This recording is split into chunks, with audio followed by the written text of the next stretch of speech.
So this is a speedy-ish review of the topic 5 for Edexcel, which is light in the EM spectrum. I'm going to start with the EM spectrum and then move on to light. I know a lot of schools teach it separately, I know I do, so it means that you can look about halfway through the video to get to the light section, and then the first half is the EM spectrum. So the EM spectrum actually stands for the electromagnetic spectrum. And it is a family, we call it, of waves. They range from very, very long wavelengths to very, very short wavelengths, and you need to know the order. Now, the longest wavelength starts up here. We've got radio waves. Then we move to microwaves. This is not to scale, by the way. Then we go to infrared radiation, then visible light, then UV light, X-rays, right there, and then finally gamma rays. So you need to know them in order. Visible light would go in this order. We've got infrared to UV, so it would go red, orange, yellow, green, blue, indigo, violet, in that way. So you need to know that if I go this way, from here to here, I am decreasing wavelength, and therefore I'm increasing frequency. And because I'm increasing frequency, I'm also increasing energy. So the three things to know about radio waves to gamma rays: you're decreasing wavelength, increasing frequency, increasing energy. And if I went backwards, I'd be increasing wavelength, decreasing frequency, decreasing energy. And you need to know that. Because of this energy and frequency thing, it means that some of these three, are known as ionizing radiation, whereas the rest of them, these four, are non-ionizing. Now, there are videos on this whole topic about the EM spectrum, so if you want anything in more detail, please go and look at that, but I'm just going to talk about a lot of this today. Ionizing radiation is radiation that has enough energy, so the highest energy here, to knock an electron out of an atom. And that means you've ionized it. You've turned it from an atom to an ion because you've decreased the number of electrons. They haven't got even numbers of electrons and protons. Ionizing radiation, because it is more chemically reactive, the atom is more chemically reactive once it's been ionized, is more dangerous radiation. And the risks of this group of radiation is often cancer. If an ionizing radiation photon hits an atom in your body or in your DNA and causes it to ionize, you could then have that DNA be damaged. The body usually repairs that, but let's say it doesn't. It could then replicate with that same issue. It could then lead to a tumour, a mutation first. It could then lead to a tumour, which could then lead to cancer. All very much could, but that's the main risk of ionizing radiation. You do need to know about a couple of things for these. You need to know about the risks. So for ionizing radiation, it's often cancer. UV, less cancer, although it can go for skin cancer, but also damage to skin. So sunburn is caused by UV damage to eyes. Visible light, the damage from visible light is generally to your eyes. It's not really harmful in either way, otherwise we'd have a bit of an issue. But if you look at the sun directly, you can damage your eyes. Infrared is another word for heat. Heat can burn. So skin burns, not sunburn, is the danger of infrared. Microwaves can potentially heat up internal cells. So when you use a microwave oven to heat something up, you could be heated up in the same way. Potential risk there. And radio waves, we generally don't think of as having any risk. So no risk, heating of cells, skin burns, damage to eyes, sunburn, potential skin cancer, damage to eyes, cancer. You also need to know about the production of these rays. Radio waves are produced by oscillating electrical currents. So go and have a look at the video for that if you want more detail. Microwaves and infrared waves are produced by the vibrations of atoms.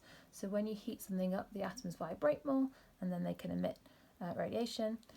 Visible light is produced by the dropping down of an electron from a higher to a lower energy level, same with UV.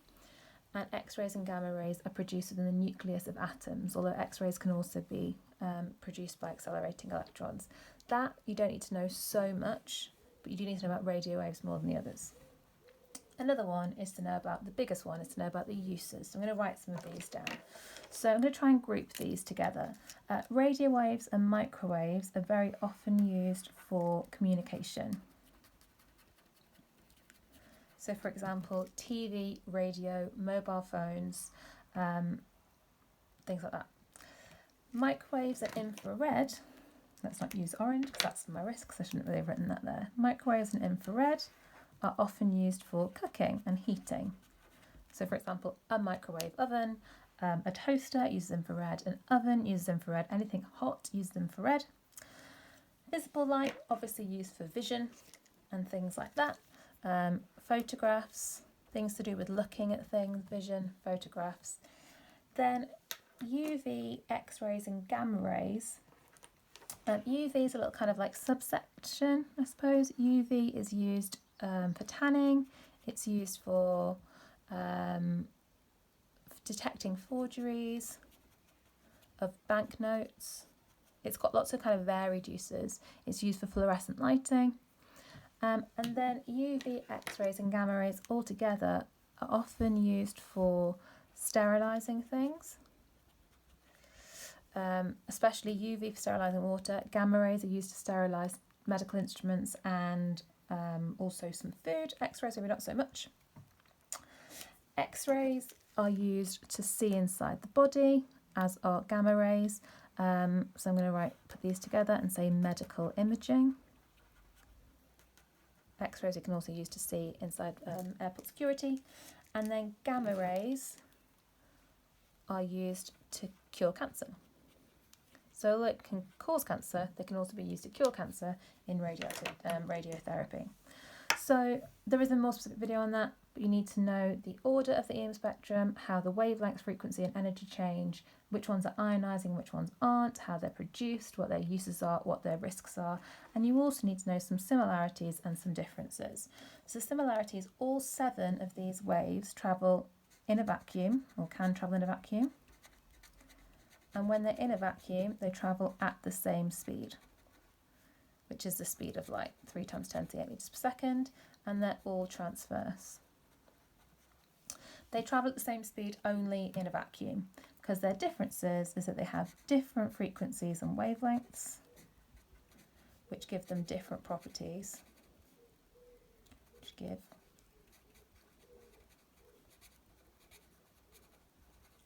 and different speeds / effects / absorption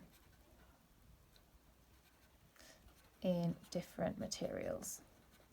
So for example, think about the atmosphere of the Earth. The Earth's atmosphere is very transparent for visible light. It's very easy to get through.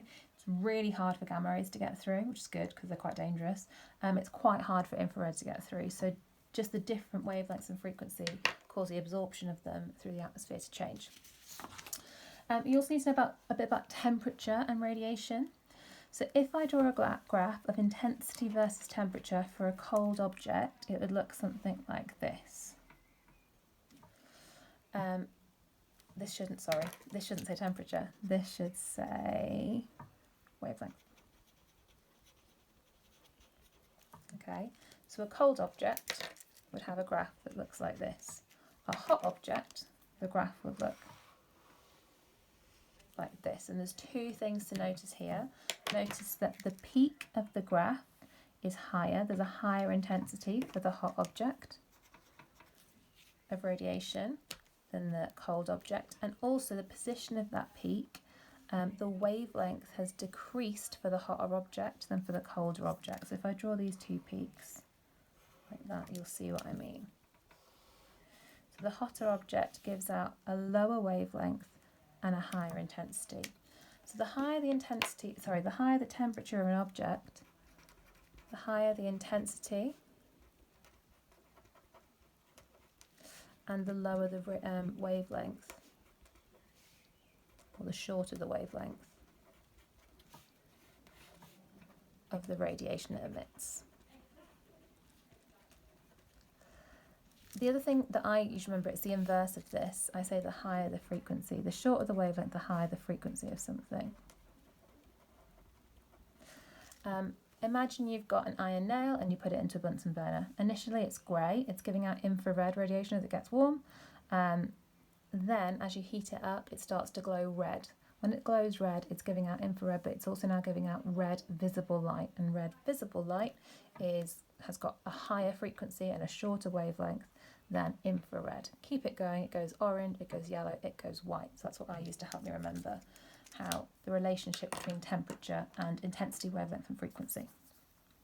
Now all objects are always emitting heat, infrared, and they're always absorbing infrared, and they're emitting it every second. So think about you as a person, you are always giving out some heat, but you're also absorbing it.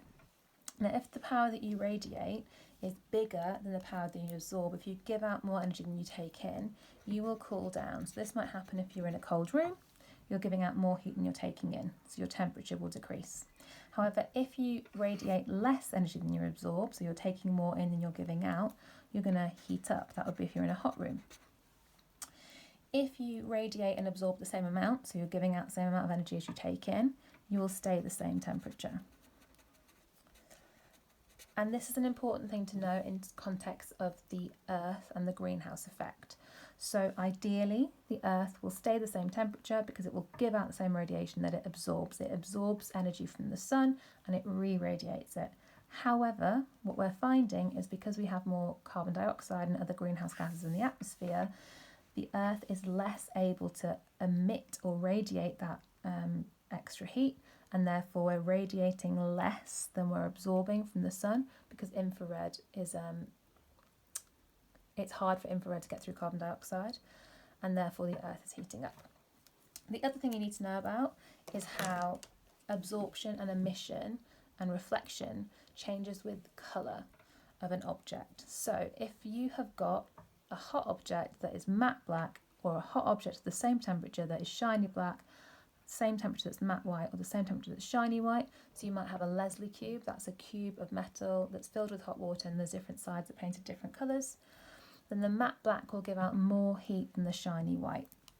So if I draw an arrow this way, this goes best to worst emitter of heat. So your radiator, which emits heat, would be most efficient if you painted it matte black. It's also the order of the best to worst absorber of heat. And think about, on a hot sunny day, do you wear a matte black t-shirt? No, you probably wear a white t-shirt because it's going to absorb less heat. Going in the opposite direction, so from this way to that way, we get the best to worst reflectors of heat. So this is why often in warm countries, houses are painted white because they reflect the heat and don't let them in so much. Radiators, which are painted white so they look nice, not because that's the best colour for them. They should really be matte black. So that's the EM spectrum side of the course. I'm going to move on to light. So if you don't need to know about the light bit, you can stop listening. But if you do need to know about light, often I teach this as part of waves, but I'll add it in for the video. So you need to know about three main areas of light. That's reflection, refraction and total antenna reflection, and also about colour and about lenses. So I'm going to start with reflection. Reflection happens when a ray of light hits a reflective surface, and it will bounce back, like so, at the same angle. The angle of incidence will equal the angle of reflection, and that is the law of reflection, that whenever light hits a surface, it bounces back at the same angle. Now there are two types of reflection. There is diffuse reflection and specular reflection. Specular reflection is this top one here. That is when light hits a flat, shiny surface, and the law of reflection always happens, and the light bounces off at the same angle because the light has always hit the surface at the same angle each time. All of these angles are the same as each other, therefore when the light bounces off, they all bounce off at the same. An example of this would be a mirror or a lake or anything that you can see a reflection in. Diffuse reflection, there's an example here. Now these rays of light are all parallel, just like they were here, but now if I try and think about the normal, now the normal is a line that is 90 degrees to the surface of the mirror or the surface, these rays are all hitting this surface at slightly different angles, so you'll get them bouncing off in different directions. This is not a particularly great drawing, but they won't all bounce off nice and parallel. So diffuse reflection is what happens when anything isn't shiny, so a road, a table, a carpet. The next thing to know about is refraction. Refraction is the bending of light as it travels from one medium to another medium of a different optical density. So the classic one is light going into a glass block. So as light travels to a glass block, it travels from a less to a more dense medium. For less to more dense, we find that the ray of light is refracted towards the normal, and the angle of incidence is bigger than the angle of refraction. That's because as the light goes into the glass has caused the light to slow down. One side of the light has slowed down first, and it's pulled that ray of light around. Then, as the light comes out from the more to the less dense medium once again, it bends away from the normal. Now this is another angle of incidence up here, I'm going to call it I2, and this is the angle of refraction here, R2, because it's speeding up. And we use refraction when we think about lenses, which we'll have a look at later on. But lenses use refraction, or the bending of light, to cause light to travel in particular directions. Now we need to know about both of these to work out total internal reflection. Now total internal reflection is a phenomena that we see depending on the angle of incidence. So we use a semicircular glass block to show this, because when light travels into a semicircular glass block, when light hits a surface at 90 degrees, it doesn't refract. It still slows down, but it also slows down at the same speed, so it goes straight through. So here the light is hitting the surface at 90 degrees because it's along the radius, so it doesn't refract until it hits this point here. Now when it hits this point here, if the angle is less than the critical angle, the light will refract. However, if the light hits at the critical angle, so here I've increased that angle of incidence, so the angle of incidence is equal to the critical angle, I get a special case. I get an angle of refraction that is 90 degrees. If the angle of incidence is bigger than the critical angle, I then find that the light doesn't refract anymore, but it totally internally reflects. So before the critical angle, I get refraction. At the critical angle, I get 90 degree refraction, which is the maximum I can get. And after that, I get total internal reflection. And this angle would equal the same as this angle here. Finally, we need to know a little bit about colour and lenses. So white light is made up of a mixture of colours of light, and the 7 colours, 7 is a completely arbitrary number that Newton came up with, are red up to violet. But when white light hits a prism, those different wavelengths of light, all the colours are different colours because of their different wavelengths, split out, and we get something called dispersion. And what you see happen is that the red light refracts less than the blue light, which bends more, and you get all the colours in between. So this is known as dispersion, and it proves that white light is a mixture of different colours. Now the primary colours of light are red, blue and not yellow, but green. We're going to use those today to demonstrate how we see colour and how coloured filters work. So if we have an object that is a certain colour, so for example a green leaf, when white light hits the green leaf, it is a mixture of all the colours, so red, blue and green. I know if I draw them it'll look kind of muddy brown, but when you mix white light together, not colours together, it will be white. Now these all come into the leaf. A green leaf will absorb all colours that are not green, and it will reflect green, which is why it looks green. A white object like this paper is reflecting all colours of light, hence why it looks white. Black is the absence of light. The black parts of this paper, the writing, are absorbing all the light and not reflecting anything. So a coloured object reflects only the coloured light that it is. A coloured filter, which is this here, is a little bit different.